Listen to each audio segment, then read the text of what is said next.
are encouraged. Can we get a cup of coffee in here, please?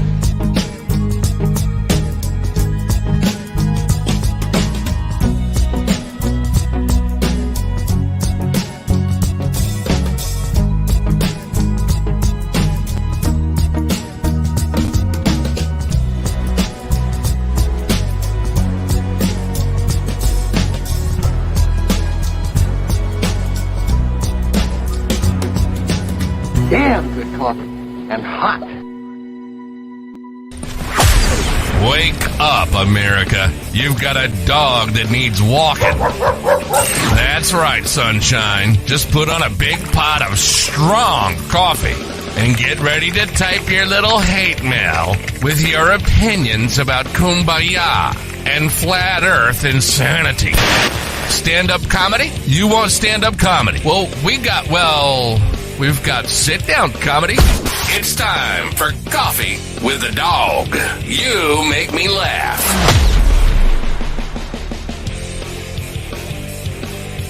I didn't really see you there. In my way.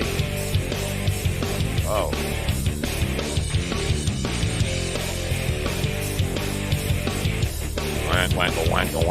Well, it's a terrible day. I've told you this before. I'll tell you again. I'm telling you. I'm not telling you yet. Wait till the music stops.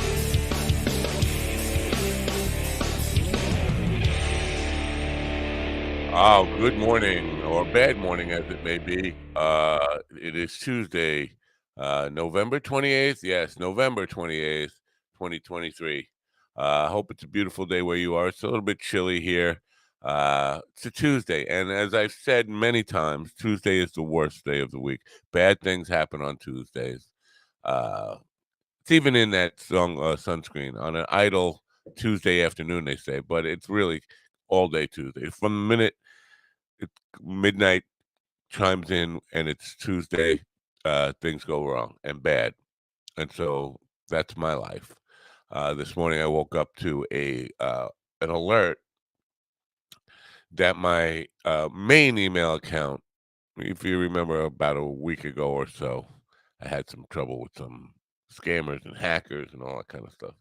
My email has shown up on the dark web. So I got to change my email addresses, passwords and stuff. And struggling to do that because they have some really strange rules. It's about characters and all that stuff. It's not the typical ones for passwords and strong passwords. That's all I'm just going to say. I don't want to give away too much because then I'm giving the hackers too much more information. Anyway, that's the start of my day. And then I got some dudes coming to chop down trees in my yard, and I'm thinking,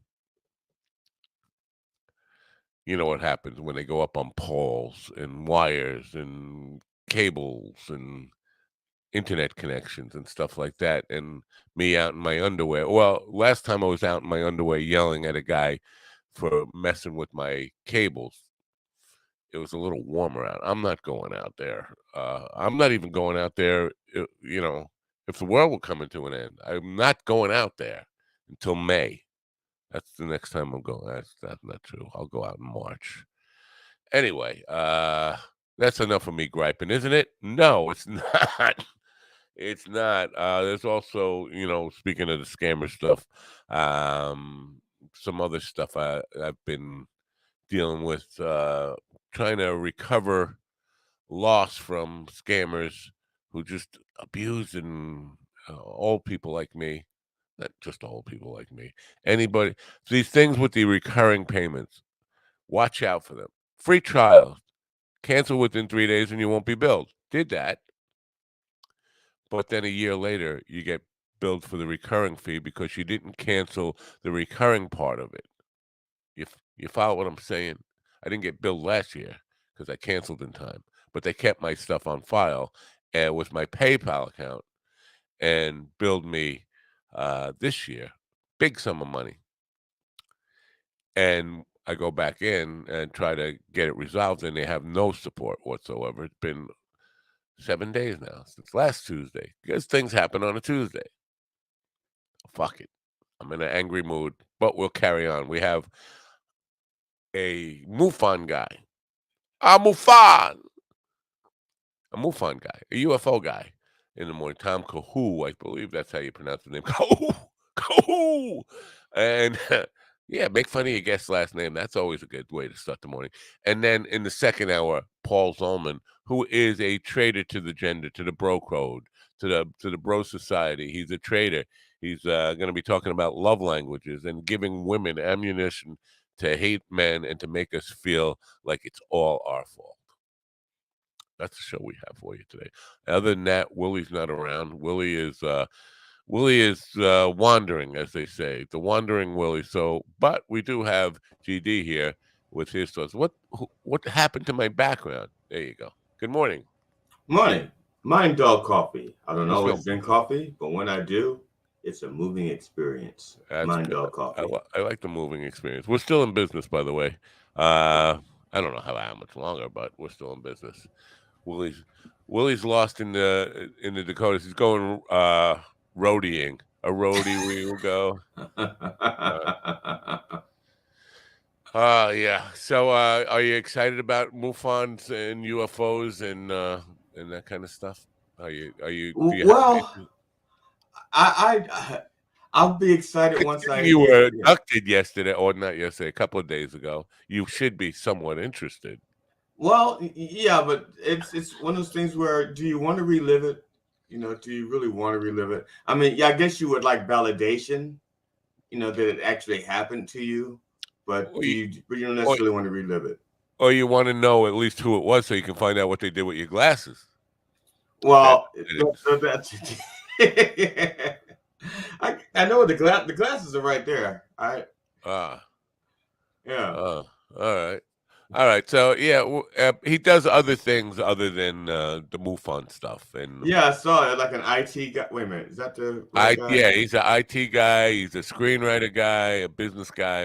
Yeah, he's got All like those things. he's got like I don't six. care. He's got like 19 pokers in the fire. But no website. I did not find a website either. No, he's on LinkedIn. He's on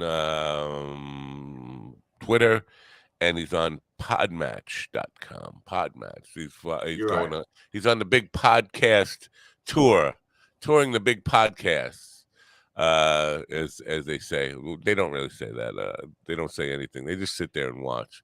Anyway, so he's going to be our first guest. And those other things. I'm so tired of talking about IT, and well, maybe he can help me with my this email thing because I've been trying to change my email for about an hour here. Not my email, my password for my email. It's just a clusterfuck of going around in circles. Start again. I'm running out of usable passwords that I can remember. You know what I mean? You know. Oh yeah. Now, are you doing like the 3-step authentication method, where it's like, okay, you want to use your password, so you also have to send in a urine sample and use your phone, and at the same time pat your head and rub your belly. Bowel movement, DNA test, all that stuff. Yeah, and on every device. And I was success. I thought I was successful, and then it prompted me log out where you're logged in on other devices. Force them to log out, and I clicked no, and I should have clicked yes because that would knock the hackers out. So Right. now I have to start again. I'll do that after the show, though. Life is Yeah. just miserable. It's miserable in the area. Well, maybe we should talk to him about IT. Maybe I should talk to him about IT. Get a Well, personal if consultation. you ask the right questions, you'll get a free consult. That's right. You just have to ask the questions in terms of like an interview. She'd be like, "So, if someone," that's like part of the interview. Yeah. I had somebody hack my comedy email, the one I used only for comedy, and but they were trying to collect money from people, but I don't use that email account to collect money. I don't, but I use it to for booking and stuff like that. I know. So Yeah. so one guy, and so when I found out, I started contacting the people, letting them know, I said, do not give this person one penny. They are, Joke's it's a on scam. him. Your friends don't have any money. Well, fortunately, but there's also reaching out to like companies and stuff like that. And some companies, I bill, I will perform and bill them. And so, yeah, some companies may think they still owe me money or something like that. No, And so then they're getting like pissed off. It's like, oh, we settled that debt. I'm like, hey, it's a scam. They're just trying to get money out of you. Don't pay attention. we seem And to have fixed the audio problem on Live 365. You are exactly as loud as I am now. That's good. cool. Yes, that's a nice thing. But I was trying to go for it. Now, am I in the right ear or the left ear? Because that also makes a difference. Because when people are watching, they should get the same experience as they were when they're listening. And so I should be on the same side in the Yeah. ear as I am in the eye. Otherwise, it could cause problems if people are like looking with one eye but hearing me in the other ear. It could cause brain damage. I never thought of that. Maybe we should try that someday.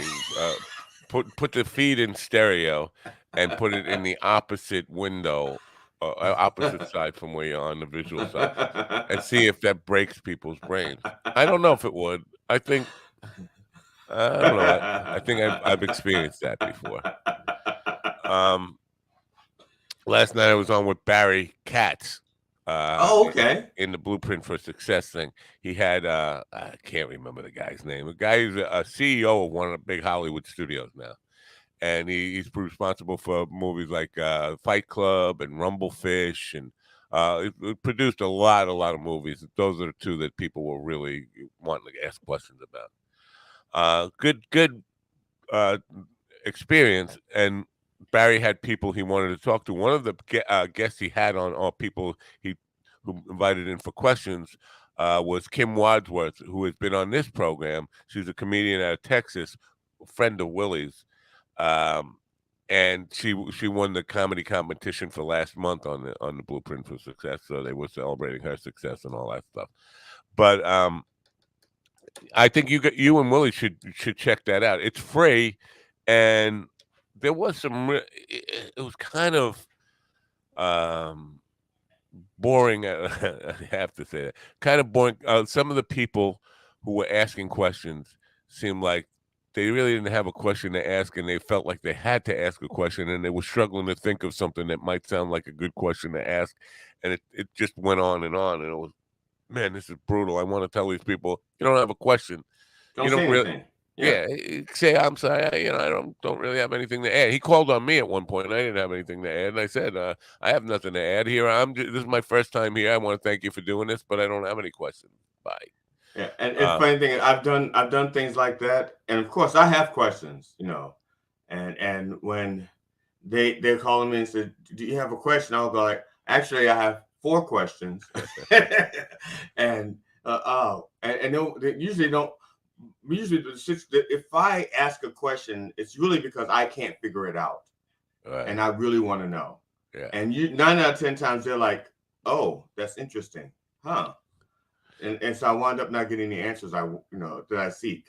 All right. Well, check this out now. I mentioned the guest was this CEO. I don't know. I want to say Paramount Pictures, but something like that. I forget. Right. And you would know the name because it's one of the big names in Hollywood. He's responsible for a lot of major films. And one of the guys from the Blueprint of Success community was on there to ask a question. Barry introduced him. Let me tell you, he's a stand-up comedian. I've seen his act. He's very good. He's also a storyteller. And what he did for a living was a safe cracker for rich people who've lost their keys or combinations to their safes. And that's his stuff. And he's got a story about that. And the guy goes on to start telling the story. And the CEO of the Hollywood studio says, I'd make that picture. And then the guy keeps talking, and he's talking about his story. And Barry says, Lenny, shut the fuck up. He said, did you hear what he did? The head of the studio just said, I'd make that picture. That's the time for you to ask, what's my next step? That's it. You stop there. He just said, you just got green-lighted in front of all these, your movie just got green-lighted in front of all these people, and you didn't hear it because you were just like rambling on. There's a time to stop talking. It was an amazing thing to see. So I saw a movie get green-lighted last night. Cool. That's great. Yeah. So you know what? For all the people who were talking shit about the Blueprint for Success stuff. It's absolutely free. And there are some real gems. I mean, they were giving some real insights to people and quality experience, other than the boring and a lot of idiots on there who are part of it, which you can't help. You open stuff up for free. You're gonna get some idiots. Oh yeah, yeah. You open You're the gonna get door. some idiots if some people got to pay for Right. it. You open your front door right now and just leave it wide open. You're gonna get idiots walking in. Yeah. But actually, it would be me because you get what idiots walking out too. Don't get me wrong. Yeah, it would be me. I'll be like, this is an empty street. Well, I'll go back in. The thing that troubled me about almost all of the comedians who are on the wannabe level, I need a break in my career. All of them, a lot of them, starting out at 90 years old. Now, well, that's an extreme exaggeration, but they look 90. I mean, people talking about, starting out at open mic level, they look 10, 20 years older than me. And I know the mustache could make me look in my mid 50s or maybe 60. Right. But even at that, if you're 10 years older than me, you're in 70. But I'm actually, in reality, if you're 10 years older than me, you're 75. And if you're 20 years older than me, you're 85. It's not the time to be starting your stand-up career. I'm sorry. There's a time when you have to say, oh, I see the boat. It left 100 years ago. Well, if they have a bucket list, I'm not one to begrudge somebody their opportunity to have a shot at a dream or something. I get but if they really think that they're going to be famous, right, the traditional way, right, it's not happening. 100% agree with you. They will not be alive long enough. Yeah, don't think you're gonna have a career in comedy. It takes 20 years to do it. So if you're 85, you have to live to 105 to see your first glimpse of success, and then you drop dead then. Right. I mean, I started at 54 and 10 months, or 54 and 9 months, or something like that. And it was a bitch, because the first thing is that it's a young man's game. It's a young and it's not a young man's game as far as talent and stuff like that. It's just a young man's game in the sense that that's what bookers and stuff want to see for the most part, Yeah. And also when it comes to like doing the hustle shit, I'm not going to sit around and bullshit with people. I don't have that patience anymore, Yeah, I get that. Sam Morrill, who is one of the top names right now, and he just played Madison Square Garden. I think he's touring Australia right now, but on Twitter last night, he's amazing how many people got into comedy to do anything but comedy. And we have a culture right now where fame is the goal, and it's not just comedy, it's music, it's anything, any possible avenue towards fame. People will use that to replace the feeling of being a nobody with fame, and they think that's a worthwhile cause. If you get famous but don't really have anything to offer society or the universe or anything, right, you just do it. It's a really shallow pursuit. So, but people don't get that. So anyway. Yeah, I know. My thing is on a gut level, I do comedy for the same reason I did music, and for the same reason that I just am the person I am. I just want to leave the world better than I found it. Oh, that's nice. Now you should tell that to the love languages guy when he's on at 10:15, because he will probably give you a little love language back, and then we'll have some love going on here. Not the kind of love. But then he'd have to like quantify it and put it into like one of the 5 love languages, like say. But we just invented a 6th. Didn't we? Right. Did I invent a 6th, or is it a combination of all 5? You're like, because leaving the world better than you found it, that's a heavy lift. But it also it's you got to go to Planet Fitness if you're going to leave the world. I'm sorry, it's early and it's Tuesday. I think it's Planet Atlas. It's Planet Atlas. Willie's not here, but we do have his voice somewhere. We have to do a commercial before we meet our first guest. And I'm probably going to mispronounce his name anyway, and then he's going to be mad at me and just send aliens to kill me or No, whatever. it shouldn't be hard to say Tom. He's going to. No, how hard is it I to could say say Tom? that part of it, and you know what, his last name seems straightforward, but I have the propensity to fuck up like the word dog. So wow, when his last name is straightforward, is that like Italian? Yes. Okay, because I haven't. Is he from like the, I don't know, northern Italy straightforwards? I just don't know that name. That's really funny. Creative Live is offering a 70% discount for all you people who listen to Coffee with the Dog in the Morning.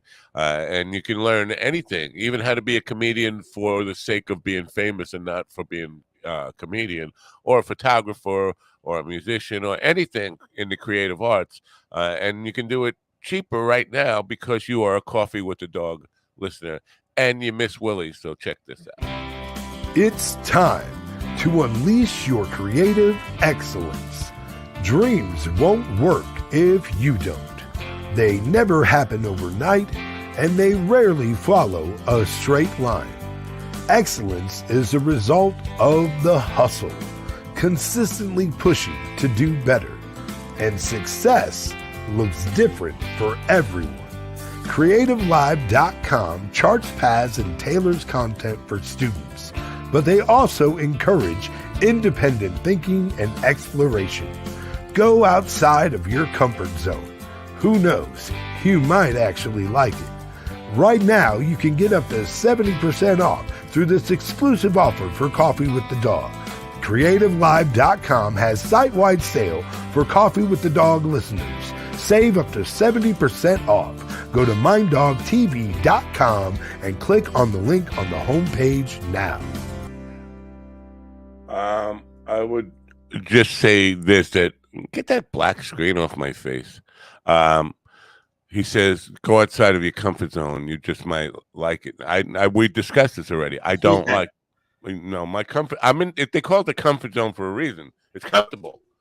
Now, can they teach you to be a professional dog walker if you're, because this is like an internet course, if you want to be like a professional dog walker or better yet, a professional goldfish trainer. My brother's a professional dog walker. Don't be bad mouthing professional dog walker. Bad mouthing? I'm just asking, can they teach that?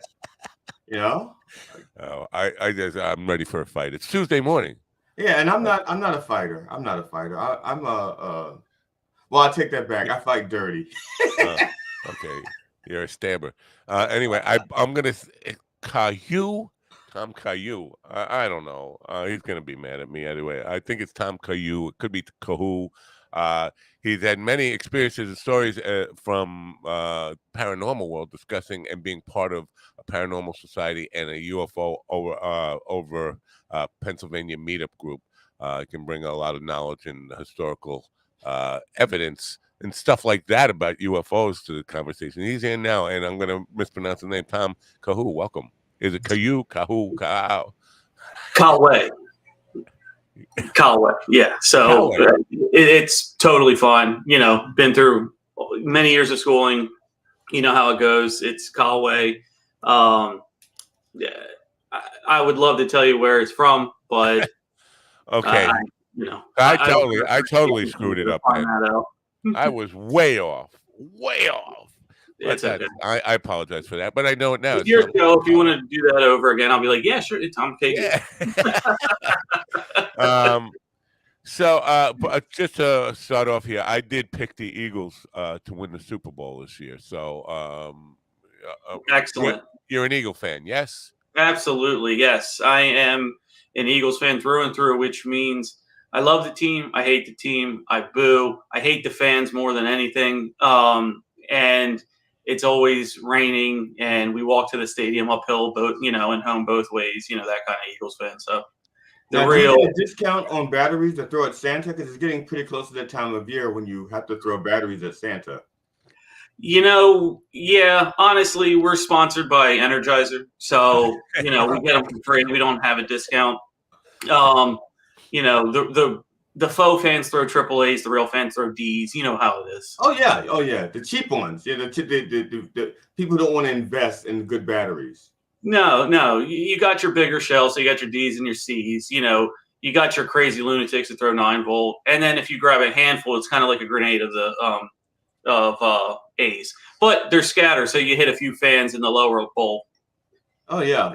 Now I used to have what's called a Hercules battery, and technically what it was just a 9-volt battery. It was probably like 12 regular 9-volt batteries in parallel, so that together they're still 9 volts, but it's just a tremendous amount of storage, for your 9 volt. I mean, we're still evolving. We're not there yet. So, when we'll get to the car battery soon, but we'd have to start learning how to use tools and a slingshot. We're not there yet. We're bronze. We're not. We're not. We're bronze. I'm trying to find the guy's name who was on the Blueprint of Success last night as the guest. I can't, and he's a big shot. I should have known. I should have paid attention. But the reason I'm bringing it up with Tom is also one of the other things that I didn't mention in the intro. Screenwriting is passion. Now, I don't know if you heard, but I witnessed somebody getting their movie greenlighted in a public moment last night, and he didn't even realize he had his movie.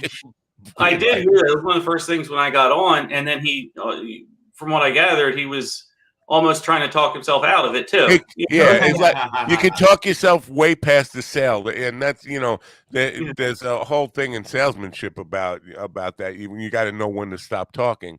But he didn't even realize. He didn't realize that he just got like Barry Katz had to stop him and say, "Listen, did you hear what he just said?" Oh my God. The head of the studio just said, "I'd make that movie." That's the point where you get excited and forget about whatever else you had on your mind. That's all you want to follow up on. Like, did you just say you want to make my movie? What's my next step? Should I send you the draft tonight or? Clam up right there. Yeah. This car has wonderful gas mileage. It has 35 miles per gallon. It's wonderful. It will need some new tires. No. Just stop. Yeah. You got it. You got the sale. I'm in. Yeah. And get in and get out. When especially look, I've been there, and especially when you have people who don't know. You kind of need someone to have their arm around them and speak up for them. And then that scenario too, like get in and get out when you're dealing with these type of people that know way more than you. Oftentimes, less is better. You know what? I'm wrong on. He didn't produce Rumblefish, but he was. I think he said he was in the financing of the movie, because it says here that Francis Ford Coppola was the producer. So I would have. But they probably have like 9 producers also. Yeah. I wish I would have got his name. Anyway, the guy's a big shot. I mean, Fight Club was one of his movies, whatever. But Blueprint for Success, I would urge people to get in on that. It's free, absolutely free. Barry Katz has a ton of people like that. Last night was my first time sitting in on one of the conversations, but it's well worth it. Is it only on Monday nights? I get an email. No, it's whenever he gets a guest to come on. Oh, okay. One of the things I felt really dreadfully bad for the guy. He was sitting there for a long time. I mean, Barry has this room full of people, like I mentioned, which are like octogenarian comedians sitting there waiting with their hands up to come in and ask a question. And he was letting everybody come in. It was like 3 hours of this guy sitting there waiting for people to try to form questions that had nothing to do with the expertise that they were asking questions about stand-up comedy. This guy's a movie producer, and of course he can give you some insight into show business and how it works. But you want to talk to Eddie Murphy about that. You want to talk to Louis C.K. about that. Dave Chappelle. Anybody who's a comedian, you don't want to talk to a movie executive for a studio about your stand-up comedy act. So it was brutal for him, and I could see it was brutal for him. He was less like, but anyway. But it's a good experience for anybody who has any ambition to be somebody in the world other than a nobody. Because we all want to be famous. That's the whole point of not being famous, is to be not nobody, because we all feel like nobodies. That's my contention. Any thoughts on that, on fame and the obsession with being famous by a lot of people. For get famous for anything, and not even really have a skill or talent in mind. I just got to be famous. Yeah, I mean, there's certainly players out there that you can look to and see who are famous for almost nothing, if not nothing. And yeah, oftentimes, getting into a deeper level, we try to, judge our worth by other metrics other than what's inside of us. Right. And a lot of times that is, fame and who knows you. And, even myself, like, one of the dreams you have might not be the financial aspect of getting famous, but walking in public and somebody coming out and recognizing that you are a somebody, you know what I mean? Somebody you didn't know. And I bet you that's just as high as the material rewards that might come with the fame is somebody recognizing you out on the street, in a restaurant, waiter, waitress is coming up to you saying, "Are you so and so? You did this? Oh, I love that, all that kind of stuff." And we can. Some are out there truly doing it for, the love of it, but I think a lot of times, we want to see how great we are, in the eyes of others, and that will give us a sense of worth because maybe we're trying to hide that it's not there in our personal lives when it's just us in a room watching TV. I think social media has exacerbated it. Man, I can't talk this morning. I Yeah. can't talk any mornings. Um, I think back in the day, and here we go using that. I got to stop using that phrase. If anybody can get like a stun gun every time I use that phrase, back in the day, just shoot me with a 120 volts or something. We used to know that celebrities, movie stars, famous people had this life that was amazing, mansions and all this stuff, but we didn't see it 24/7. Now it's True. like it's in our face all the time. Cribs and everybody living this lifestyle Yep. of the rich and famous, and there we are feeling like we're nobody, and it just keeps coming all day long, and it feels like, man, I want to know what that feels like, and I think that Yeah. that definitely is part of it, plays into it, that it's 24/7 jealousy and envy of what we see, and sometimes we got to realize that it's phony. I was about to Absolutely. say because quite often it's like they're a rapper or somebody that they're passed off as being wealthy and well-to-do, and then you find out that everything they have is like on loan. Right. It's like Mhm. none of it's theirs. Yeah, and Now, Yeah. so many of them go broke. So many famous people go broke, and you figure, how did that, how the hell did they go broke? I mean, you're making millions of dollars. How do you go broke? Um, and one of the guys, because I saw this video the other day, Terrence Howard. You know who he is? Mhm. Drum. He's a Yeah. he's out there, nuts, and we could talk about some of the conspiracy theories or things that he thinks he's experienced. But he was talking about how he's broken. He's got to beg for money now. He's out of money, totally poor. And you would think, well, he's been in a lot of movies. I mean, how the hell he end up dirt poor? You must be really bad with money. And for me, I could see how that would happen to me if I was in that position. I would just piss through it. But Oh yeah. yeah, so yeah, a lot of it is phone. Now, before we get to the UFO stuff, what I really want to talk to you about, this morning I got a notice, your IT stuff I want to talk to you about. I got a notice from my email provider, from CreditWise. Check, there's been alerts on your CreditWise report. I go there, I'm panicking, and it says your main email is now on the dark web. What you got to do is just change your passwords on that stuff. What does that mean, really? My email is on the dark web. People can access my email by going on the dark web? Well, yeah, let's put it this way: everybody's email is on the dark web, so you just have something that will alert you to change it.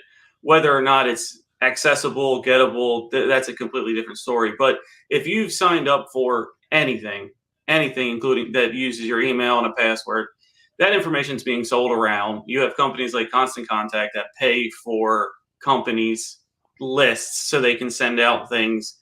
I signed up because I'm looking for a new car at this dealership, And then all of a sudden you see maybe other dealerships sending you a car, and you might not have even looked at their website. You might not have even looked at it. So honestly, your email and your password being there is not surprising at all. The main thing that I would tell you about is spoofing that's going on right now, which is, bots making an account. The email is irrelevant, but they know your name. So they'll make a little faux signature at the bottom of it saying, for me, Tom Calloway, all of that. And what they like to do now is send it to your company and find out from your website who, because a lot of websites have join our teams and who works here and that sort of thing. And they'll find an HR person, a payroll person, send an email that's saying it's you and telling you to change your direct deposit to this bank account. So, yeah. And the email, well, first of all, you'd have to have somebody pretty dull to do that without checking on you in the first place, double checking and all of that kind of stuff, or making you bring in some kind of statement or a check from the bank itself. But the email will be like xy234578@gmail. And that's nobody's email address, first of all. And many, many, many businesses have business email addresses. So why are you doing it from a Gmail account? Right. Yeah.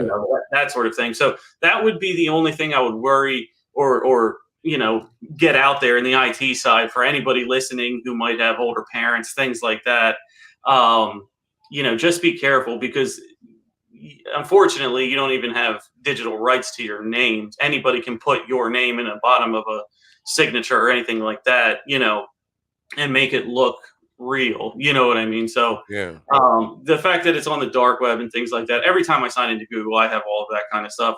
My password's secure. I haven't had an issue. So, just, make sure you take general precaution, a capital in your password. I already screwed myself. I went to start changing my password and then got in this loop of confirming and all this stuff, and it's on several different machines, and now I can't even get into my own email. So I bet you the hackers will, who, if they were trying to get into my email, would have the same problem that I have, running through circles of text message, or you want an email to your alternate address, and come on, leave me alone. I just want to know that I'm safe. And the bottom line of the really funny thing about it is I have no money to steal anyway. I'm poor, so what am I worried about?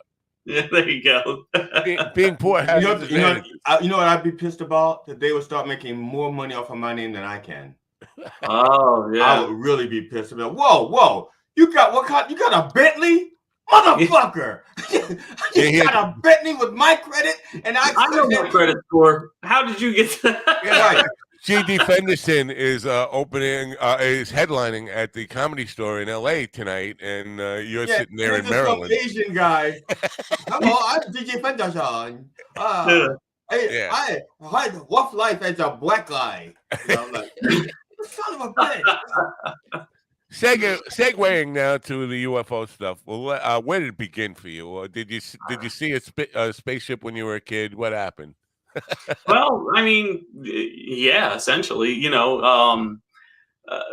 all started like I wouldn't be cross country, family in Florida, just driving down 95 and pulled over on the side of the road, and there was this typical cigar shape at night, illuminated rather low, object in the sky, and the thing that I got out of it was, it wasn't just like my car, my mother and grandmother getting out of the car. You know what I mean? There was several up and down 95 that just got out of the car and, like out of the car and looking up in the sky over, I believe it was South Carolina, just something. And, the police ended up coming by and telling people to get back in their car, keep moving along, all of that kind of stuff. It's just a blimp, things like that. We all seen blimps, and it definitely wasn't that. I mean, I understand they're just trying to keep it safe for everyone. You can't be on a major highway on the side of the road like that. But, first time seeing that, and also growing up with parents who were more, I guess, into that stuff. It wasn't like taboo. You know what I mean? We were talking about that. We were in X-Files home growing up, 90s and all that kind of stuff. Beyond Belief, all those kind of shows, Unsolved Mysteries, you name it. We watched all of that stuff together. and both parents have had experiences and things like that in the paranormal, and then this UFO situation going on. So it was, I guess, easier to talk about in my home, so it became more a part of my interests than like a taboo thing that you don't really talk about.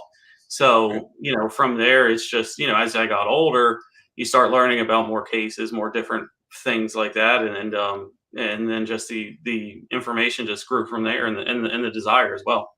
What conclusions have you drawn? Do you believe it's alien visitation, other human, not human, non-human biologics from another planet or another universe or another solar system or you name it, coming to visit Earth? Is that the conclusion? I actually don't. I don't believe it's extraterrestrial. Mhm. I believe what we're dealing with here are interdimensional beings, where um, what we see and how we see them isn't so much them being in our Earth. I believe they're just in their version of Earth, and the veil gets thinned enough that we can see across these dimensional planes, and we see, these things in the sky that may not actually be here. For example, I liken it to a rainbow. Everybody has seen a rainbow. Have you ever touched a rainbow? Have you ever, Well, depends on how much I had to drink and smoke that night. I was Exactly. pretty much going the same way. Yeah, I thought I did. I tasted the rainbow. I tasted it. Yeah, there you go. There I you had go. sex with it.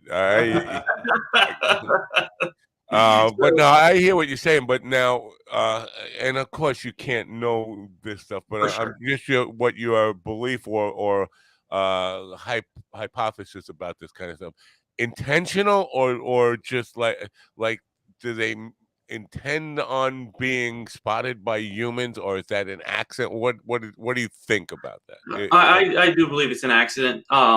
Do Are there projects actively engaging in a communication with them? Yes, I believe that. But I would say for the vast majority, these things are living their own life. Basically, they're doing whatever they do on a different dimensional plane. That's why they kind of look like us, but not really. They're kind of bipedal, two legs, two arms, a head, eyes, all that, but they're more suited for their world, which who's to say, they may be, I don't think anybody would say they're less advanced than humans. The general consensus is they're more advanced than humans. So who's to say that at a higher dimensional plane they are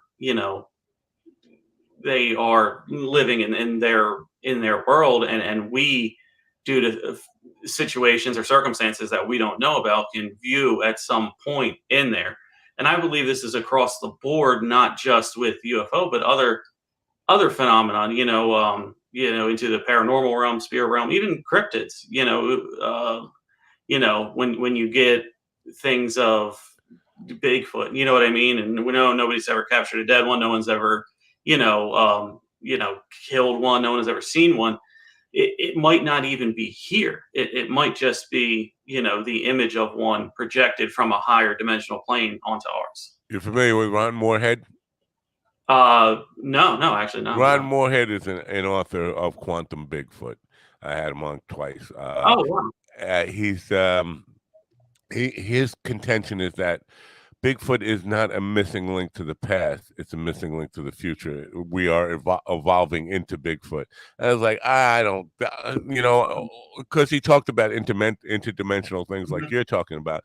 But the part that makes me think he's wrong about that's what we're evolving into is people reporting the stink of Bigfoot, the big hairy, I Yeah. don't think that's where we want to evolve into a big stinky beast. I Right. just, but uh, Yeah. his contention is that's what Bigfoot is, and why we don't see it. He's like going in between dimensions and stuff, and why the photographs are all blurry and all that kind of stuff.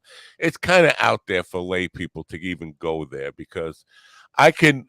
With Bigfoot, I can definitely understand, give more of an open mind to the idea that there is an animal out there that we have not really understood yet, because it was only 125 years ago that the mountain gorilla was really discovered, and that was just a legend up until the point where we actually saw them and knew what they were. So I'm more open to that idea than to thinking that they are part of some advanced society of big hairy beasts.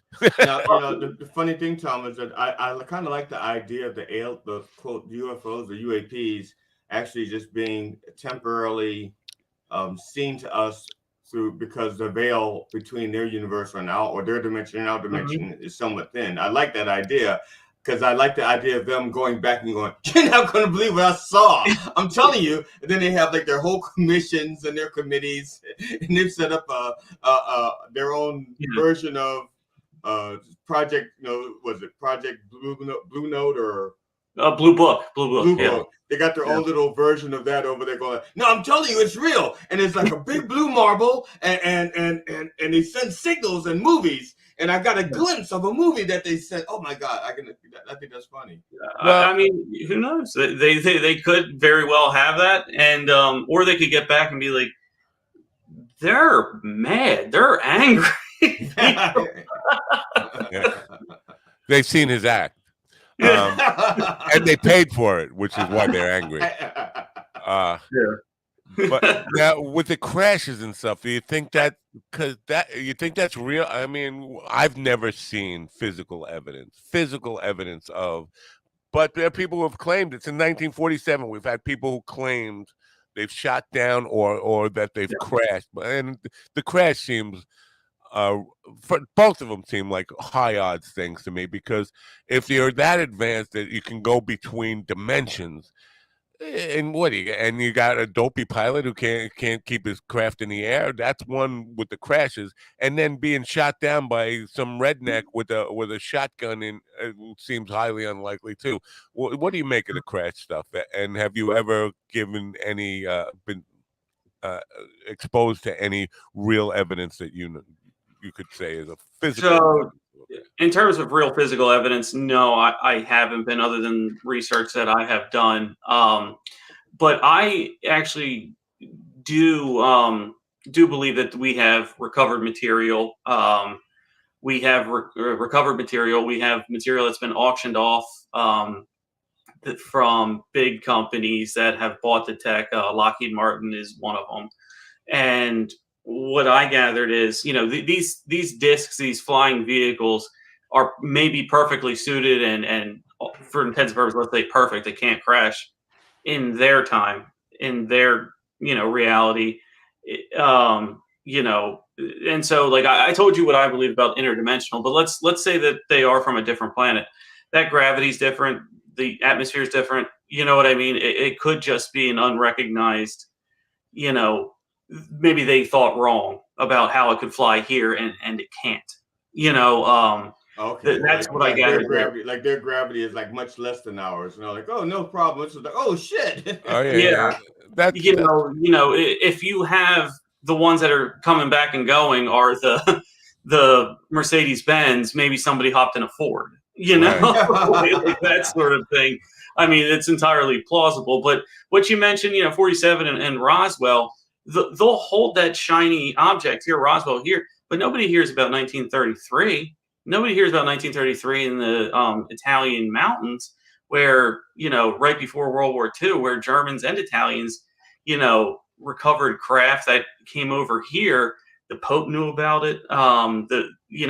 Many people actually saw and had their hands on this evidence that eventually ended up over here in America, but nobody hears about that story. Roswell is anything more than a tourist trap anymore. It has no real value other than the story to, ufologists or anything like that. People hear about Area 51. They want you to look at the shiny Area 51 over here, but nobody knows about Nellis. Nobody knows about how many things go to Wright-Patterson in Ohio. How Kecksburg is probably more fascinating than Roswell, because it happened over multiple states in the Great Lakes, multiple people, even different Air Force bases talking to each other, like, what is this thing in the sky flying, over so many miles, crashes in a field in Pennsylvania, and they whisk it away over to Ohio, under a tarp, and people in the base couldn't even, they didn't even give them clearance on what it was. We all know that the multiple Air Force, and this isn't conspiracy, Air Force bases are drilled into the ground, so, they took it down to their deepest level and things of that nature.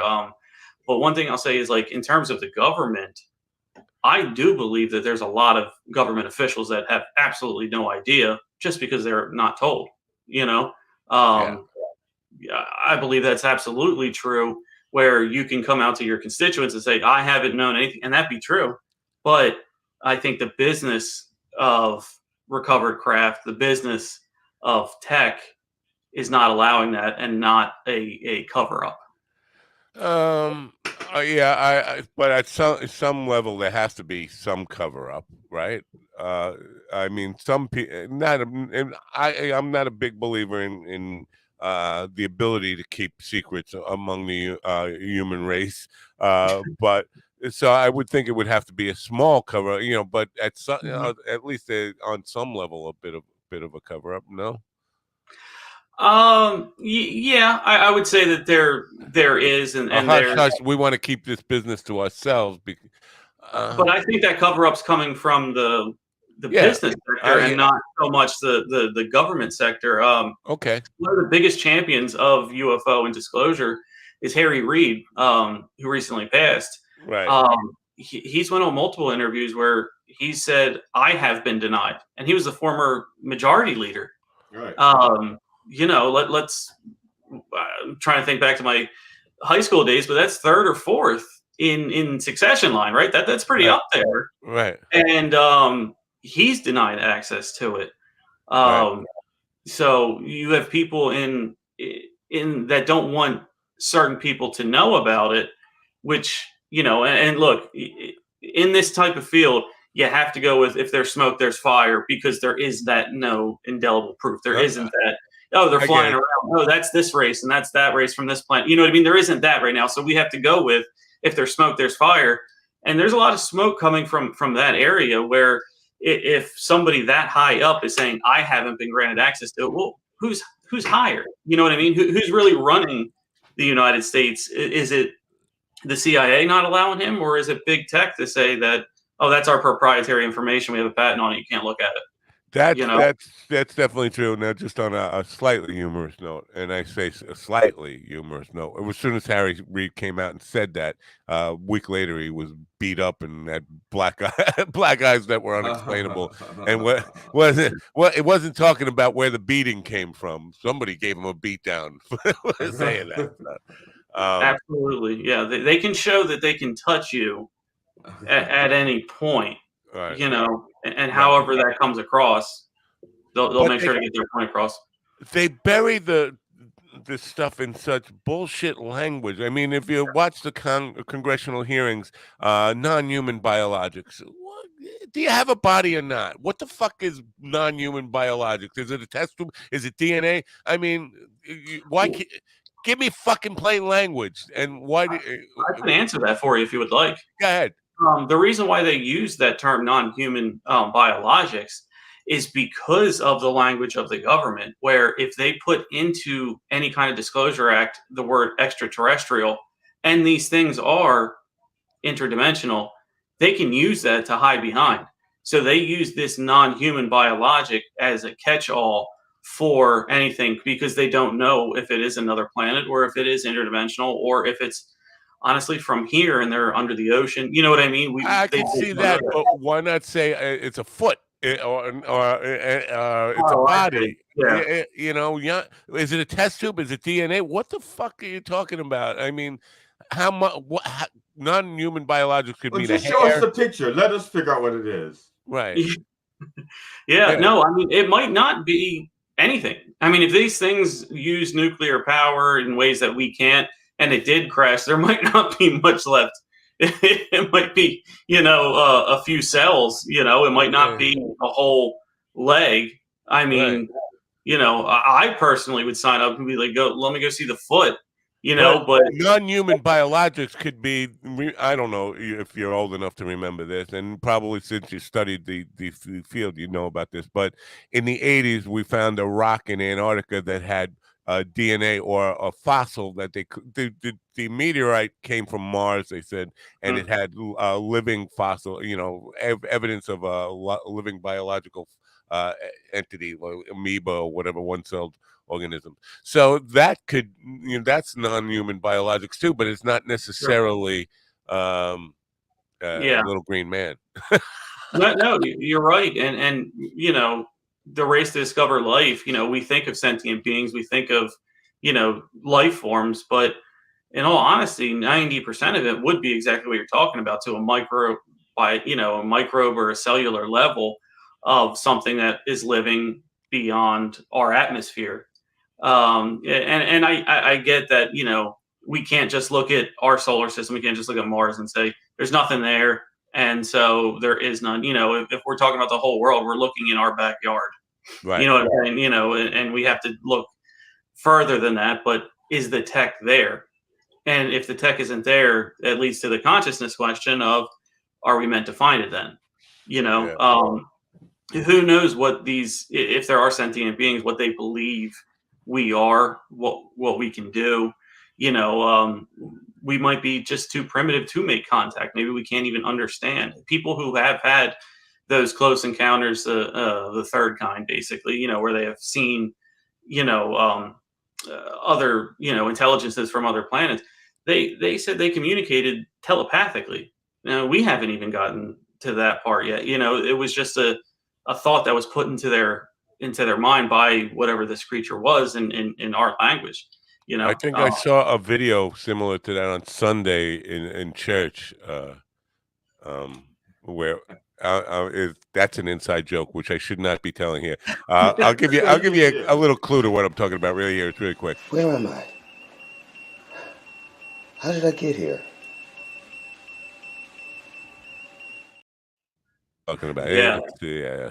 No. It's great. That's one of the most classic pieces of footage I've ever seen. That's undeniable. Yeah, I think that was from 1933. Now, are you active with MUFON? Do you go to meetings, or there's like clandestine, like in a church? Where do they meet? At the liquor store, right? Yeah. They meet at the corner store and they talk about what they've seen, and then a few people talk about the shadow people they've seen, but we're kind of thinking they were more for something else, But yeah, well, let me just give you a little background here.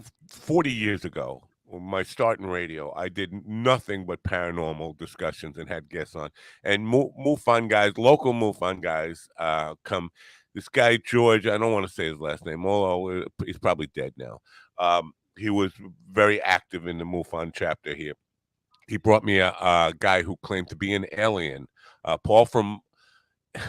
I said, "What's the name of your planet?" Ooh, it like sang a note. He didn't give me a name. It's a sound, a vibration is the name of his planet. But George was kind of an out there character, and he made me, really skeptical of anybody who gets involved in these things, because he was just so crazy about, I mean, he would talk about stuff that were way over our heads in physics, and we couldn't even fact check him on stuff. So I'm just wondering, like, is MUFON, are they down to earth people like you, or is it like more people like George and Paul from who? So you definitely have the gambit of people that I've come across. You have people who they're right and everything else is wrong. You have people like me who are more open to a discussion rather than making definite statements and things like that. But since it is just honestly, a subscription based program, nobody's stopping anybody, and they're not going to turn anybody's money away, to be honest with you. So you will have to fight that,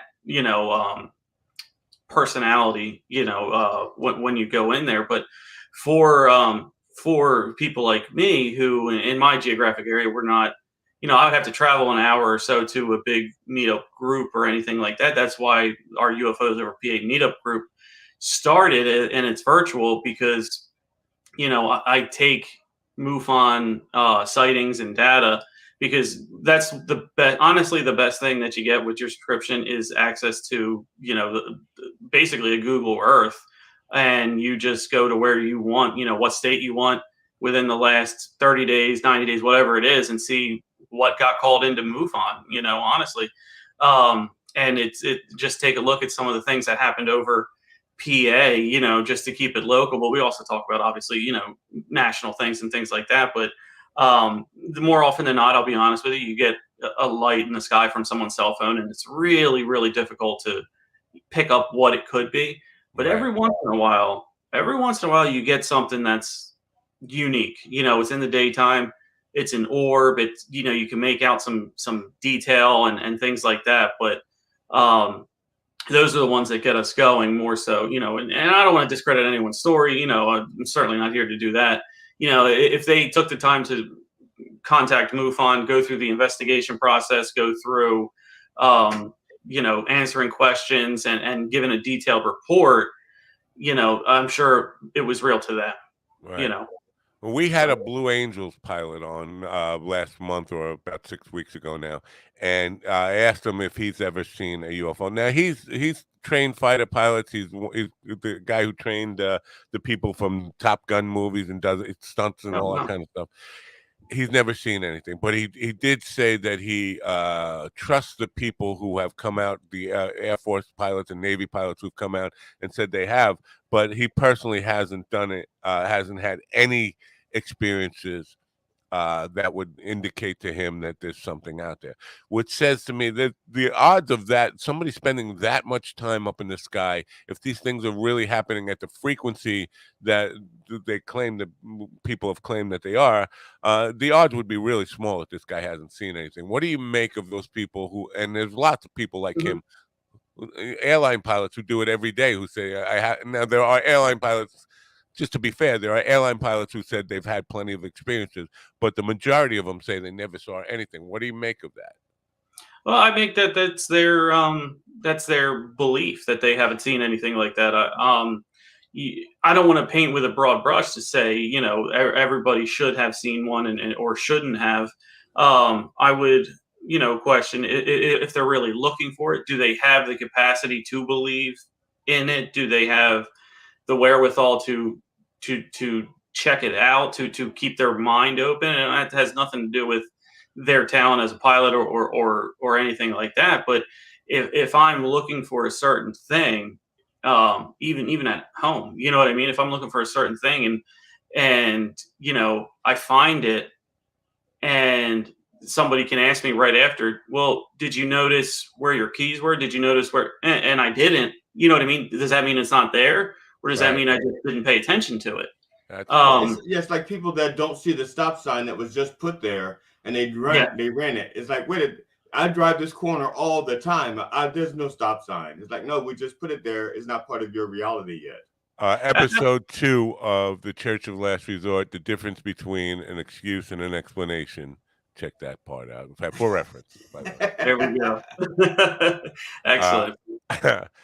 No, but I know, I have people that join in. We often do interviews. One of the best one that we had on the UFOs or PA was, and this is a little segue, but it's a lot closer to home. People have stories when you give them a place to talk about it, right? And they're not going to be judged or anything like that. A coworker's father was working in Guam, in the late 1960s, early 1970s as a firefighter, for the Air Force. And he remembered to this day, and this is why I had him on, he came in, and you were talking about Project Blue Book. They brought everybody in. They put up a sign that says, "We're not talking about Project Blue Book no more. Nobody, don't talk to anybody. Don't even talk to each other about it."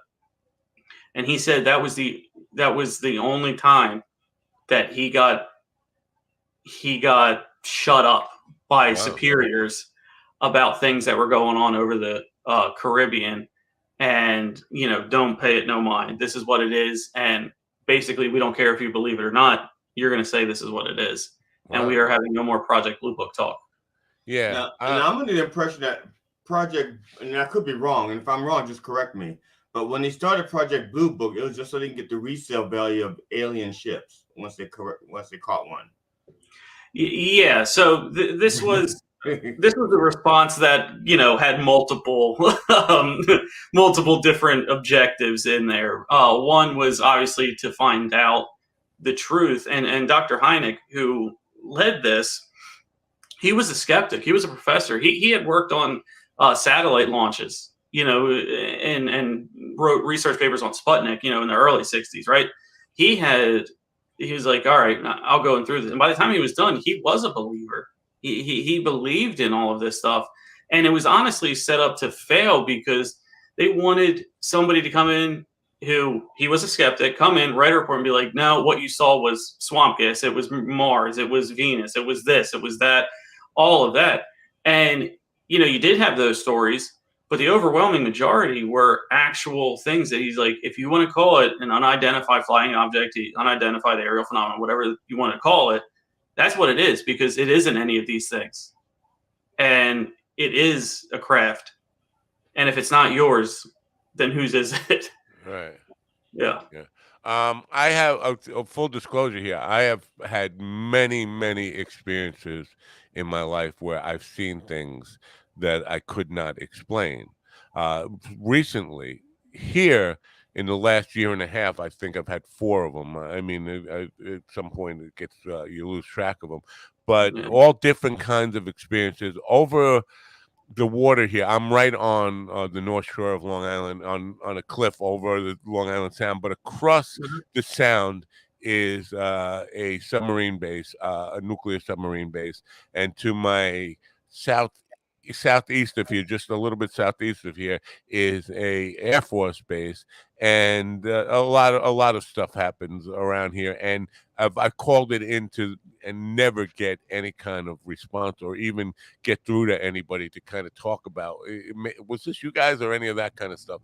So the government is definitely tight-lipped about it. They don't want to talk about it, even if you have something to report. They're not even interested in it in a lot of cases. So that's troubling that they don't care.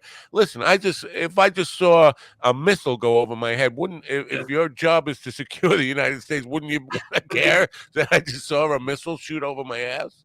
Well, they probably already know about it. They're like, oh, really? Yeah. Okay, yeah, we know. It's one of ours. Yeah. It's okay. Our bad. Have you ever done any psychedelics? I mean, it sounds like I'm gonna say kind of like accusing you of being like stoned out of your mind when you saw this stuff, but I do think there is. Now I sound like the weirdo from Paul Framo. I think there is something to opening up your third eye or whatever it is that is perceptible to these kind of things with psychedelics, mushrooms, LSD, DMT, all that kind of stuff. Have you ever experimented? Honestly, no, I have not. I have not done that. I have not, given myself come on chance. Over. Let's have no. No. But you're absolutely right, because a part of this is studying the human mind, and not many people realize that if you don't have this tuned to a frequency that can understand it, you're just wasting your time. Right. We can get into the pineal gland, we can get into how it opens up, and your third eye, how ancient depictions would have your third eye right here, whether that's metaphorically, you know what I mean, or actual, that's for debate. But when you can use, I've heard the saying, you have 3 eyes, 2 to look and 1 to see, and that sort of thing. But no, a part of this is understanding human consciousness and how we need to perceive this, because some people, and there's a group, I don't know how many, but there's a certain population that believes our brains are simply transmitters of consciousness from the universe. We just receive it up here. It's not a tool. It's not. It's just. That's not a foreign concept to me, because I've talked about this many times, and people probably bored with it. But the idea of the creative process, and I go back to Paul McCartney in the Get Back film, where he seems to be channeling lyrics from out there somewhere. He doesn't seem to. It's not like a thought process. It's like he is a radio receiver, and he's just picking up a transmission, and you don't even know where it's coming from. And that, to a lot of people, that sounds crazy. But if you've been in the creative process long enough, you can relate to that a little bit. Like, where did that come from? I mean, ideas and stuff. So. Absolutely. I mean, even to the scientific level, people that I've interviewed and people that research that are in delivery rooms, let's say nurses, doctors, things like that, they mention how when a newborn comes out, there's nothing there for a little bit. And all of a sudden, it's like it's a computer, it reboots. It's, woken up. And it's saying that's the moment where consciousness has entered its brain. That receiver flicks on, if you were to think of it dumbed down all the way to like a light switch or something, you know what I mean? Clicked on, and it's receiving that. And, most of my people that I've talked to that are in paranormal societies that want to come on and give, to our UFOs over PA, which it's called UFOs over PA, but we cover all paranormal, even stuff we're talking about right now. But they want to come on and interview are people that are nurses, registered nurses, physicians, physician assistants, like really, the stories that they have of when people die, and they see death every day, you know what I mean? So I'm more likely to believe them than, others, I would say, smokes, mists, lights, orbs coming out, disembodied voices, things like that you have in these hospital rooms that, they'll talk about. They talk about it as common practice. They won't talk about it to you or me as a patient, but they'll talk about it. And they really value their job. They value their credibility. They won't tell us where, what hospital, they worked at, what, what I mean? Things like that. They want to keep some stuff right, which I totally get. But I find that absolutely fascinating that, it's not, people, it's not one certain demographic. You're getting scientific people talking about, I don't know how that happened. Right. And I find that fascinating. We are running out of time here now. For some reason, it's leaving the E off of that Twitter thing. Let me fix that here. Did you pay for the E? At Tom Conway. Yeah. It's at Tom Conway. Now, is that where the best place to send people to? That's the best place to send people. Also, if you're on Meetup or want to explore Meetup, join UFOs Over PA. It's a wonderful group. It's a non-judgmental group. If you want to come in, we've had people come in, tell their stories, and they stay because they like the feedback. I mean, we get a good amount of people every Thursday from 6 to 7. Hop on virtually for an hour, listen to some cool stuff, and discuss what's on your mind, because giving that outlet to people to talk about things that they can't probably talk about in their daily life has really helped a lot of people. And the feedback we get is wonderful. Like, I know where I can come, for an hour a week. I know where I can get my, they call it craziness out, but they're around like-minded people that want to have a great discussion. And if you have a story, if not, then just come and tell us why this interests you and be a fly on the wall. So yeah, UFOs Over PA on Meetup. Very cool. I feel like we just scratched the surface here, because I do want to talk about the stigmatization and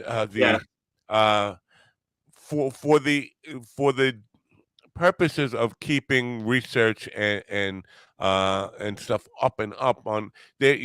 I think there needs to be some outing of the crazy people and calling them crazy, because I think they muddy the field so bad that it makes things really difficult to take any of it seriously. So if you would come back sometime when we have another hour with you, I'd appreciate that. And thanks for getting up early and being part of the show this morning. And we hope people will go to your meetups and all that kind of stuff. So. Yeah, thank you for having me. It was a pleasure speaking with both of you. Thank you. Have a great day. You too. Oh yeah, this button. Tom Conway rhymes with Rahway, but not spelled like Rahway. It's so if you're looking for him on Twitter, it's Chahure. Tom Conway is Conway is spelled Chahure. Chahue. Right. I got to learn how to talk sometime. How do you? Why start now? Oh yeah, why start now? You're right. Yeah, I mean, you could ruin everything. I mean, people walk into you and you speak properly. They're like, "Oh, what happened to him?" You look like Matt, but you don't sound like Matt. Yeah. Were you co-opted by like some hacker? Probably, or a part of.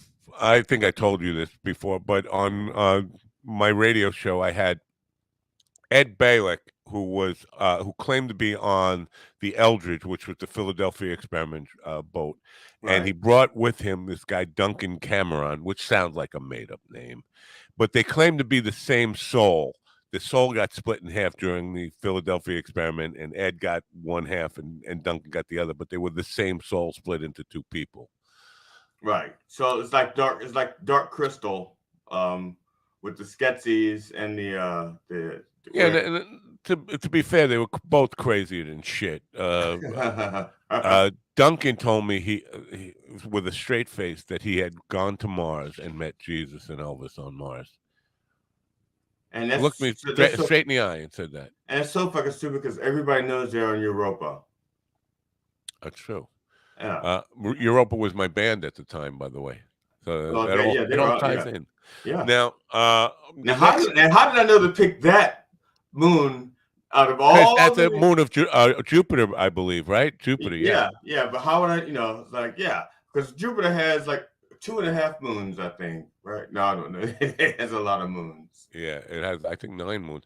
But Europa, it was named. Well, the god Europa from Greek mythology was a bull that raped one of the goddesses or something like that, right? That's what I thought he raped a Santana album. That's why it became like an instrumental track, no words. I love that song. I watched a bull rape a goddess. Yeah, that's what the words would be if they allowed them to sing it. Now, speaking of, well, I'm not speaking of anything. Our next guest is late. I was expecting him to be here right now, and he's a little late. And I'm going to be if he does show up, I'm probably going to be a little contentious with him. I feel like he's selling out the brotherhood of men by going down this love languages thing. Now, you subscribe to the love languages stuff, right? No, I understand why people use it as a method of trying to describe what they're going through or to explain. But it's like anything else. It's the tool that some people need to cope or explain. I thought it was a tool to let women always win the argument. Like, I'll always be right and make us the bad guys. That's what I think it is. I had my first experience with it. I was actually talking to a coworker a few years, like 3-4 years ago, and she was telling me about a relationship she was having, and she was saying that, and this is her love language, she says her touching is her love language. She needs to touch, and I immediately understood what she was trying to say. It was like, oh, okay, yeah, I know what you're saying. Yeah, go ahead, keep talking. And she didn't have to explain anything to me. I knew what she was trying to say. No, but she's also the only person I think has ever talked to me in that using love language.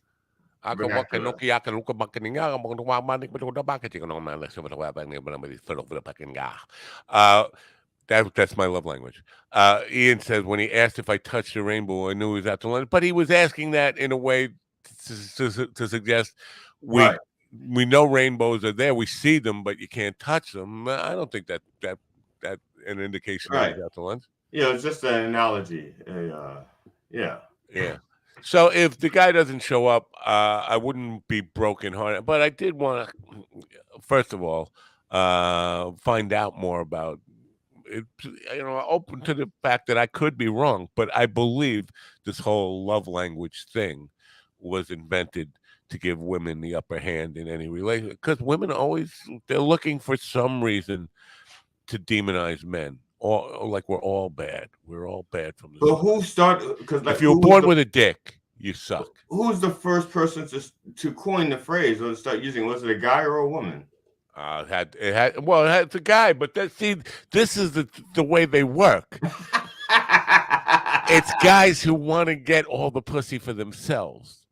So if I come out and be like a real feminist guy, and this is the strategy. I'm not saying it works, but if I come out, the idea is if I come out as like a real feminist guy, then I'm going to get all this pussy from the friend zone, and they're all going to think I'm the one trustworthy man. and this is how. That used to work for me, and also quite a few women thought I was gay, and they were trying to straighten me out. Wait a minute, you're not? No, I'm not straightened out or gay. You didn't see the reel that I put out yesterday, did you? No, in that reel, you were definitely gay.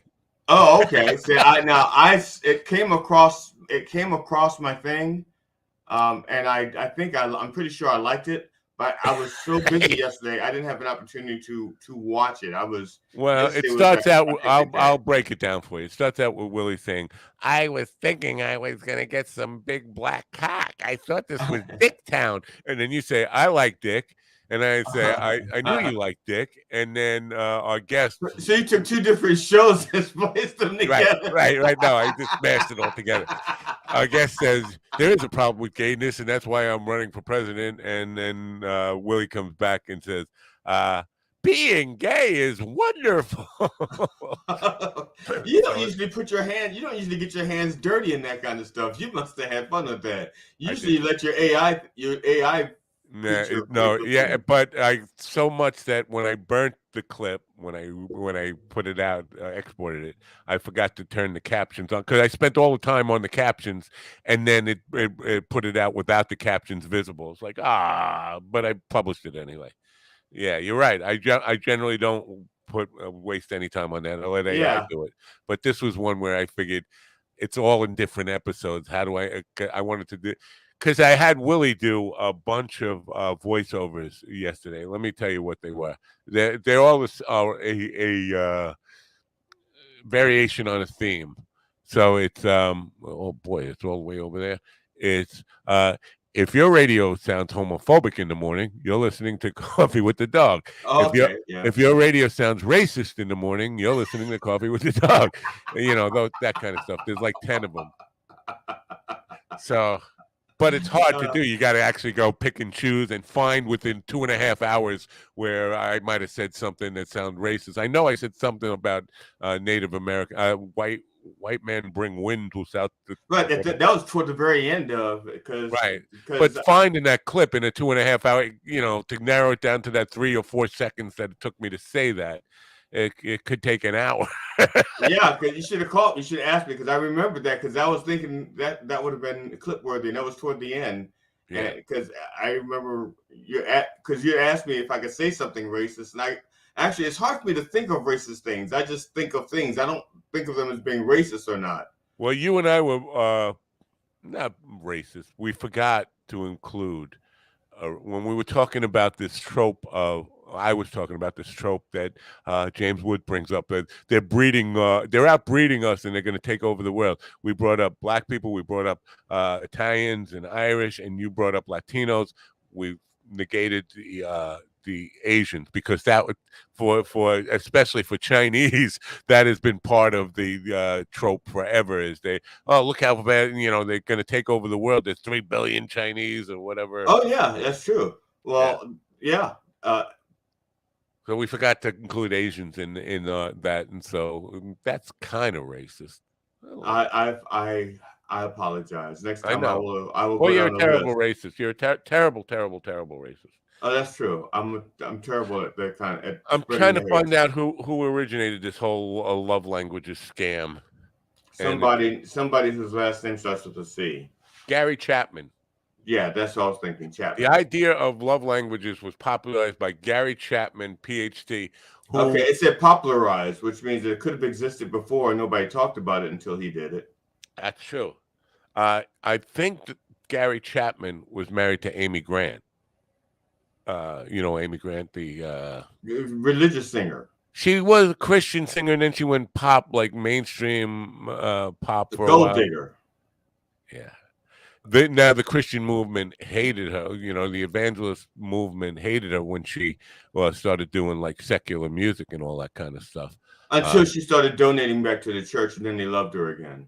Yeah, exactly. I think she's married to Vince Gill now, but I think then she was married to Gary Chapman, probably. I'm just going out on a limb here, spitballing that language, because this was 1992, was probably around the time they were getting a divorce, and he probably was trying to use this for a scam to try to save his marriage or something like that. And then he spread it to the whole world when it didn't work, and thought he'd just. I'm accusing people of fraud and doing terrible things here, but that's what I do. That's what. It doesn't look like a love language guy is going to show up. Maybe I should have written the email in his love language. Or maybe he's already emailed you back, and it's some scammer. Some scammer has it right now. That could be asking for money. Say, yeah, you can be on Coffee with the Dog, but we need your checking account. Right.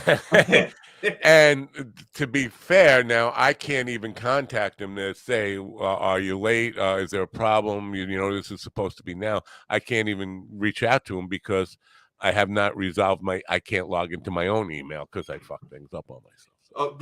See if you can get Tom Kaway back, because he's an IT guy. See if he can get a hold of Paul Zolman for us. Kaway rhymes with Rahway, New Jersey. That's the way that's how you. Okay, and now I'm thinking like Kaway rhymes with Yahweh. Kaway, yeah. Or is it Yahoo? Yeah.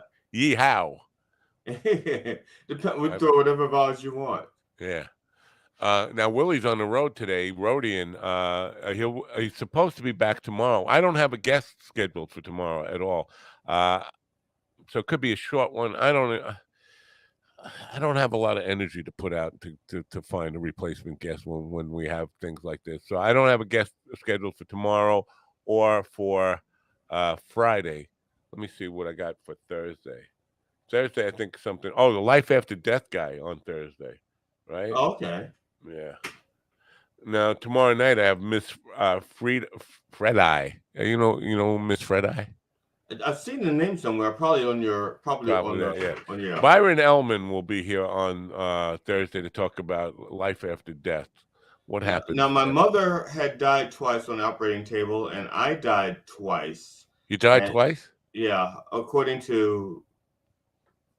Did you have a near-death experience? Yeah. I mean, like a typical what they describe as a near-death experience, or? Well, nothing that I couldn't explain away, because one was a drowning, and so I remember like the dialogue that I was having as I was losing consciousness, and I was having a dialogue with myself or with someone else, but it was a dialogue just saying, just to let go, you'll be fine.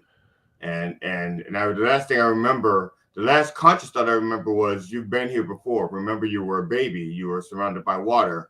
And I remember thinking or being shown how to block my epiglottis. So even though I'm underwater and unconscious, my lungs won't fill with water. And so I remember I remember that thought about blocking the epiglottis so that the water doesn't fill my lungs.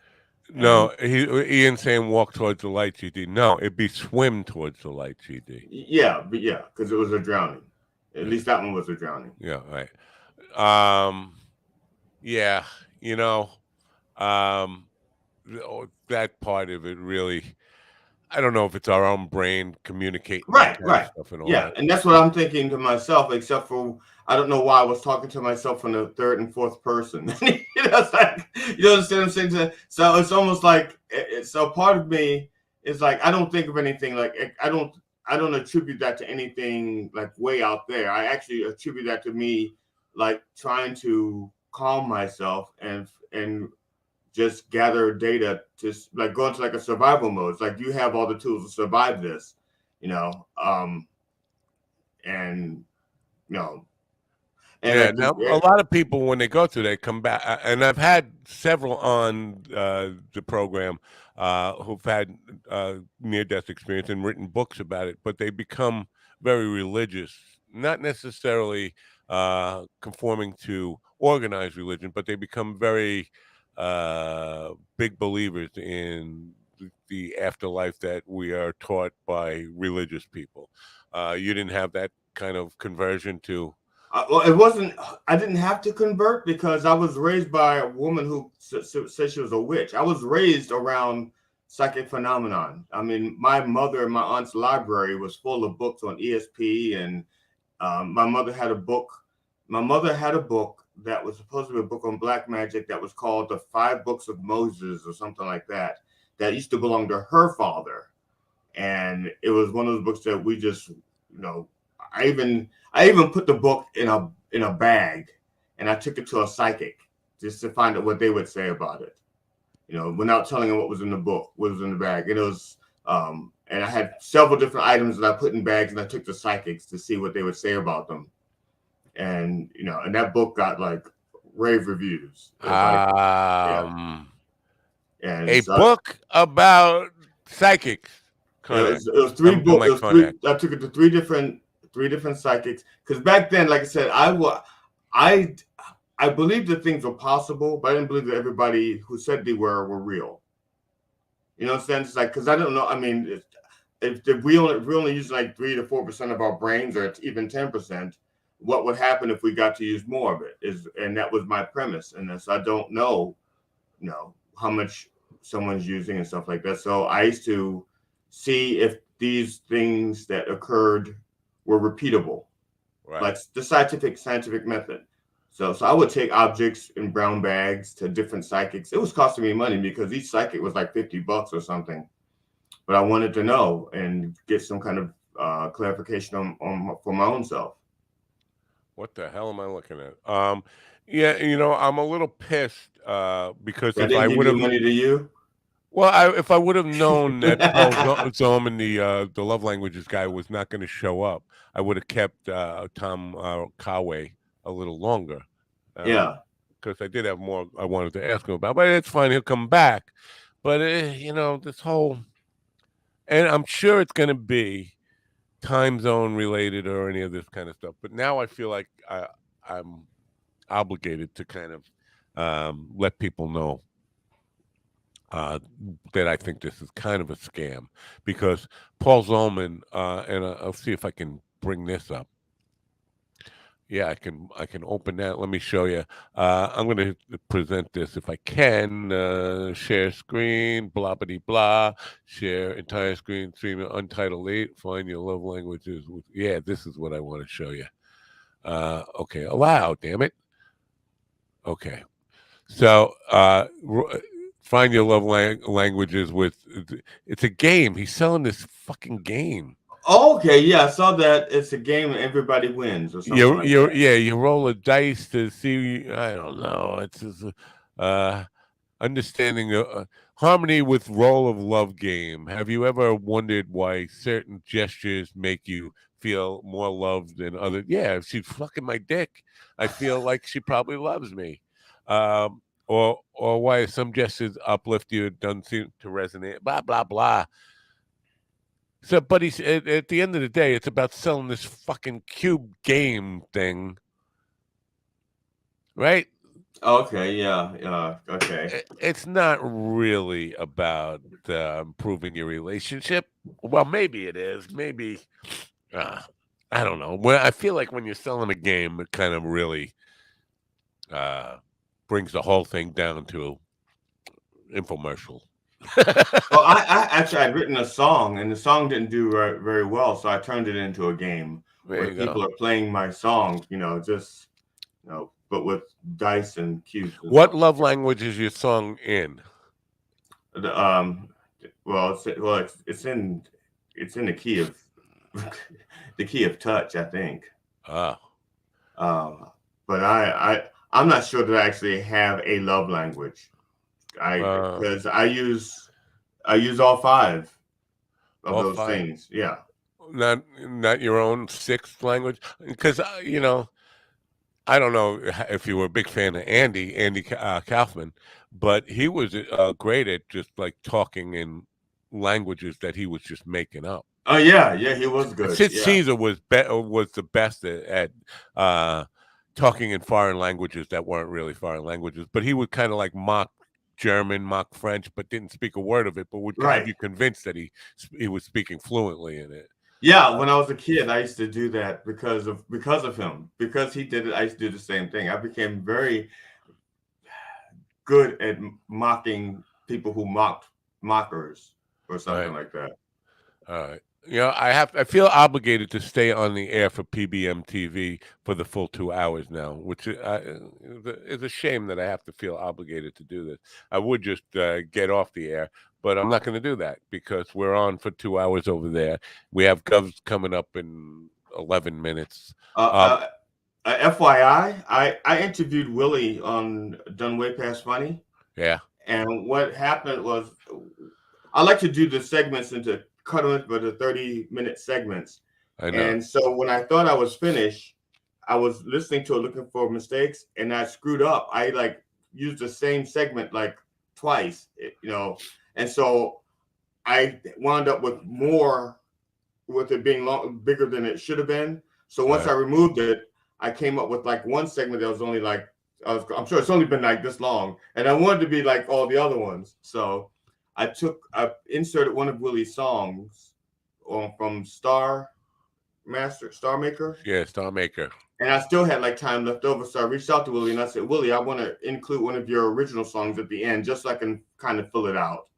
And so he had me include Lay Down Your Guns. Yeah. So that's the ending. So I was just letting you know that because I think. Yeah. You'll get a copyright strike from my publishing company. I'll send you the license for it so you can get out of that. Okay. So yeah. So because you wrote it, but he sang it. Yeah, I wrote it. And played all of the tracks, and then he sang it into his phone with really poor timing because he was listening in the headphones and singing back to his phone. And then I had to chop it up and move phrases. Yeah, I do that. I've had to do that quite a few times with things. Yeah. I've had to do that with when my wife and I got married. I had 2 cameras. We got married on the beach, and so I took. I took 2 video cameras on the beach, and they're back because it's on the beach, you get all this beachy noise, and so I had a tape recorder at my feet, and I had the wire run up my clothing, and I had it right underneath of my bowels, so that we could catch the mic. The mic could catch us talking, and so we'd have good audio to go over the beach audio, but because it was a cassette, it didn't match up exactly with that. So every 7 minutes I had to chop it and realign it. So it was well, you could adjust the frame rate. I don't know what do you edit in Premiere, Final Cut? What do you do? Back then I was editing in Premiere, Adobe Premiere. But yeah, you can adjust the settings on the source clip to kind of adjust for that kind of stuff. Whether it's 23 point whatever the fucking frame rates are, but you 24 it was 23 point something per second. Yeah. Why don't they just say 24? Yeah, something broadcast at 29.97 frames per second. Why can't they just make it 30? Yeah. Gas prices. Why is it $1.39.99 a gallon? Why 0.99? 0.9. Just get that tenth of a penny up there. We know we're going to pay for it. Yeah. It's actually, gas prices are coming down here. I don't know what they're like by you, but they're actually coming down. I was surprised. It's not where I would want them to be, but they are coming down. So they're never going to go back down where they should be, because nobody can do anything. Nobody can put the pressure on Exxon and them to to get the prices where they should be per. I think Tom Conway can. Tom Conway can definitely put that pressure on. He's the kind of guy. Tom Conway could get it done. If he can't do it, nobody can. Tom, he's our man. He can't do it. No one can. Yeah. All right. Yeah. So, Govs, I'm gonna go play a song and get some fresh coffee. That's what I'm gonna do. Okay. This is called "You Don't Have to Say the Words." It's is that what it's called? Where is it? Yeah, you don't have to say the word. Yeah, it's an original song by me with Destiny singing again. I love Destiny. I don't know what happened to her.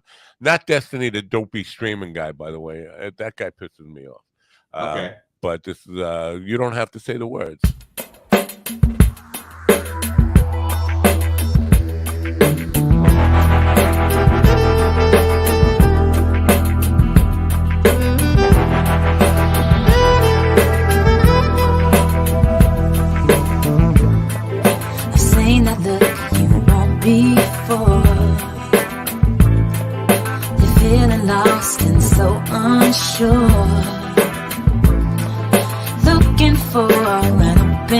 open door. It seems so hard to find. Can't you see I feel it too? The communication is coming through. Feeling lost and I'm so confused. Baby, I can't read your mind. You don't have to say the words, 'cause I know what you're thinking. I can feel your heart from across the room, and I can tell that you got leaving on your mind. You will be going soon. Ooh, yeah, soon. So I wonder where we go from here. The destination is so unclear, but I can feel that the end is near. Baby, I can't read your mind. You don't have to say the words, 'cause I know what you're thinking. I can feel your heart from across the room, and I can tell that you got leaving on your mind. You will be going soon. You will be going. You will be going soon.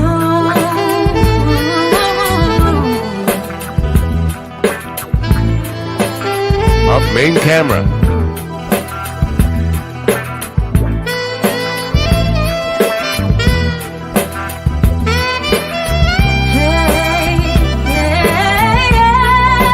You don't have to say the words, 'cause I know what you're thinking. I can feel your heart from across the room, and I can tell that you got leaving on your mind. You will be going soon. I know you will be going.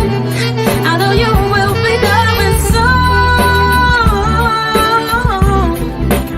Hey, hey, hey. Oh,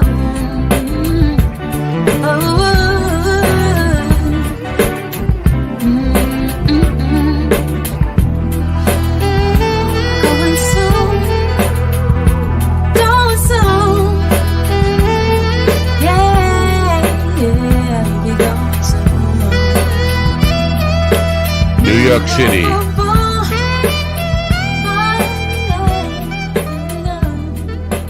New York City this time of year is a cluster of just crazy traffic, crass commercialism, and lots of marijuana on the streets. That's it. Anyway, that's Destiny. She's a really great singer. I found her on Fiverr. Wow. Yeah. And not that she did those that song for $5. Basically, it was $5 per like 15-second segment or something like that, and per track. So, and she did like all the harmonies and backup tracks too. So it ended up being a lot more than $5. But great singer. Are you familiar with Destiny, the streamer, and all these fucking streaming idiots, Hassan Majid or whatever his fucking name is? Mm-mm. These people, they're getting rich. Some of them. What they do is they play video games while talking politics and social issues on Twitch all day, and then they cut that up and repurpose it for YouTube. But and they are so full of themselves and know that they are right about every opinion they have. It's just, and so this guy Destiny, and for me, Destiny, you can't be a guy and be Destiny. I know we're supposed to be open minded. Yeah, if your Yeah, name is Destiny, you have to be a stripper. That's right. That's it. Or you should at least be a singer that sounds great like that, and a girl singer, not a guy named Destiny. Yeah. It's just I want to smack him, but he is so arrogant, and ego-driven, but he's getting rich. People pay. They don't pay. They subsidize him and view him by the millions to watch him sit there and play video games while arguing with other people. That's basically Wait, what does he say? It's famously bisexual. Oh, famously bisexual. Well, there you As go. opposed to the other kind of bisexuals that aren't as famous, I guess. Right. Did not realize that, but it doesn't make a difference. He's still very male. He's got a beard and stuff. You can't be calling yourself Destiny if you're male. That's my take, and I'm sticking with it. And that's my arrogant opinion on that, and I'm right about that. And that's your gov signal. Your gov's alarm. Yeah, he can be whatever he wants. It's just fucking. It's not. It's annoying to me personally. No, I meant the thing that sound I heard was that the gov's alarm. Yeah, that was the Govs alarm. Yes. Oh, okay. You want to say goodbye to Govs? How do I do that? You just say goodbye, Govs. Goodbye, Govs. Now let me tell you about Govs before we say goodbye. See, you tricked me. I wasn't going to say goodbye. I was going to wait to see if there's something else, but no, you tricked me. No, You're a mean man. You're a mean one. I am now because next Thursday night at Govs, the main room in Levittown, Long Island. Tom Green, you know Tom Green, right? Of course, yeah. Well, I say of course. I bring up names. I have no idea who Tom Green is. Really? No. He had a show on MTV. Tom Green's been around a long time. He had testicle cancer that got him sidelined from comedy for a long time. But Tom Green's been around for 30 years or so, I think. Now he's got a show that he does, like a YouTube show from his van with a dog, like traveling around North America. But he's a really genuinely funny guy. Anyway, he'll be at Govs next Thursday night. I'm going to try, because there's obviously not sold out or even close to sold out, because they're still pushing it like crazy. So I'm going to see if we can reach out to him and get him as a guest next week to help promote his show there. That would be cool, Tom Green. And then you'll get to know who he is. I'm going to see if I can start a game show. It's like, find a comedian that GD has heard of. No, so just saying that. That would be good. That would definitely be good. No, who? Well, what? No. Honestly, there are so many people in comedy. Like, it would be impossible to know everybody in comedy. And I know there are a lot of people who are, like Jackie never heard of Bert Kreischer. I'm sure you don't know Bert Kreischer. Bert Kreischer is Tom Segura's best friend or whatever. And Bert has had a movie out recently. It flopped, but it was pushed pretty big time. Bert's a pretty big name, but there are people who just don't know. It's impossible to know all the fucking comedians out there. I know when my wife and I are in the car together and we're listening to XM, but she'll be like watching the names on the bands as they go by, and she goes like, "Really? There's a band called that? Really? There's a band called that?" And I said, "Well, honey, there's like so many thousands and thousands of bands out there. They're going to run out of names, so they have to call themselves something." And yeah. Tom, even to Ian, Evil Ian says Tom Green is a legend, but so is Bigfoot. Well, I would like to point that out. Bigfoot is also a legend, who also isn't real. So Tom Green and Bigfoot, neither one of them are real. Is that what you're telling me? No, I think Tom Green is real, but so you say, but I've never seen a Tom Green. It's just, you make a valid argument here.